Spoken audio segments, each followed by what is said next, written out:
ஓம் சாய்ராம்.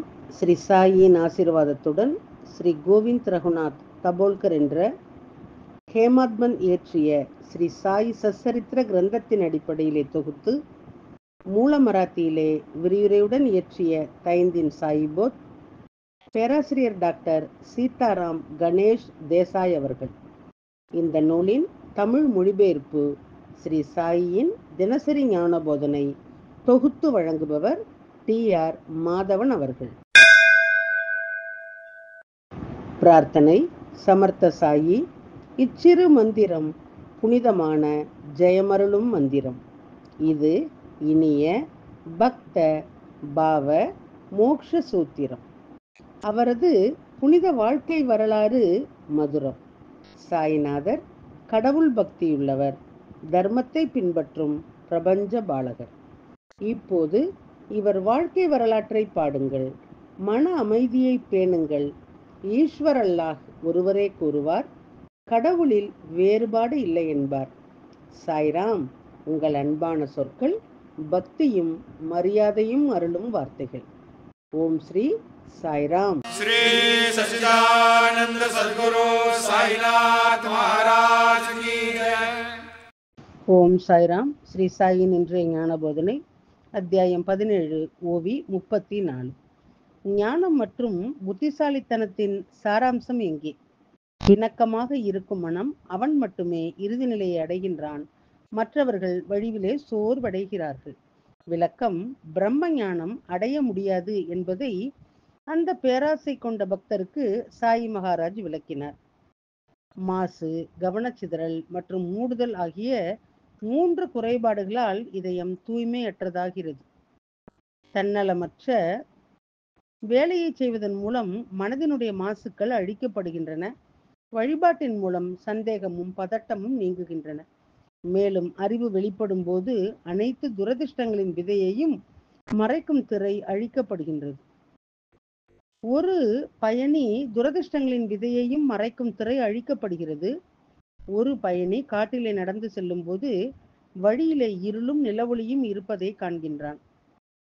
எதிரே ஒரு தூணை பார்த்து இது ஒரு திருடனாக இருக்குமோ என்று பயப்படுகின்றான். நான் தனியாக இருக்கின்றேன், என்னிடம் பணமும் இருக்கின்றது, ஆனால் அவர் ஒரு தெரு வியாபாரி போல. இப்போது நாம் என்ன செய்ய முடியும்? பயணி தனது வாழ்க்கை நம்பிக்கையற்றது என்று அஞ்சுகின்றார். ஆனால் முன்னால் இருந்து ஒரு விளக்கு வருகின்றது என்பதை உணரும் போது, அதாவது தான் ஒரு திருடன் அல்ல, அது ஒரு தூண் என்று அர்த்தம். அவன் ஒரு திருடன் என்ற பயமும் மாயையும் நீங்குகின்றது. இந்த பகுப்பாய்விற்கு பிறகு ஹேமத்பந்த் ஸ்ரேயா மற்றும் பிரேயாவை விவரிக்கின்றார். ஒளியும் இருளும் போல மரியாதையும் அன்பும் வேறுபட்டவை. பெருமை என்பது விவேகம், அதன் பொருள் கல்வி மட்டுமே. அது ஒருபோதும் ஞானியை ஏமாற்றாது. எனவே மாறாக அன்பு என்பது அறியாமை, தங்கம். அழகு விரும்பும் வரை புலன் இன்பங்களை விரும்புகின்றன. ஆனால் அறிவும் பற்றின்மையும் இணையும் வரை மட்டுமே அன்பு இனிமையாக தோன்றும். இந்த உலகிலே நம்பிக்கையும் அன்பும் பாலும் தண்ணீரும் போல கலந்தவை.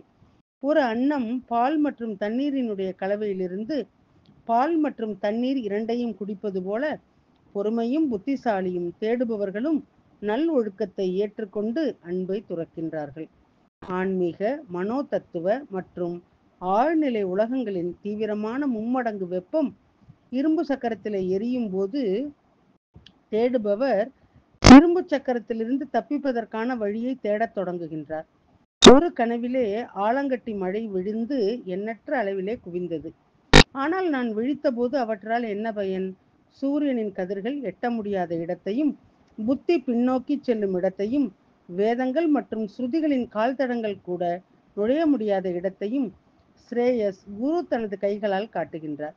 பின்னர் ஆன்மாவே தனது புத்தியை தேரோட்டியாக்கி உடல் எனும் தேரிலே அமர்கின்றது. எனவே புலன்களினுடைய 10 குதிரைகள் ஓடுவதை தடுக்க அறிவு வடிவத்திலே ஒரு திறமையான தேரோட்டி தேவை. இருப்பினும் தேரோட்டி மனதினுடைய கடிவாளத்திற்கு அடிபணிந்தால் அவர் சக்தியற்றவர் ஆகிவிடுகிறார். அத்தகைய சூழ்நிலையிலே அறிவு, அதாவது பொது அறிவு புத்தியை வழிநடத்துகின்றது.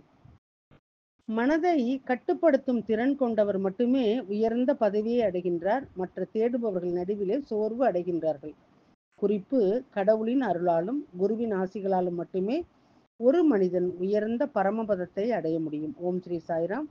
ஸ்ரீ சாயியினுடைய தினசரி மற்றொரு ஞான போதனை அடுத்த தொடரிலே கேட்போம். சாயியை பணிவோம். சாந்தி நிலவட்டும். ஓம் சாய்ராம். श्री सच्चिदानंद सद्गुरु साईनाथ महाराज की जय।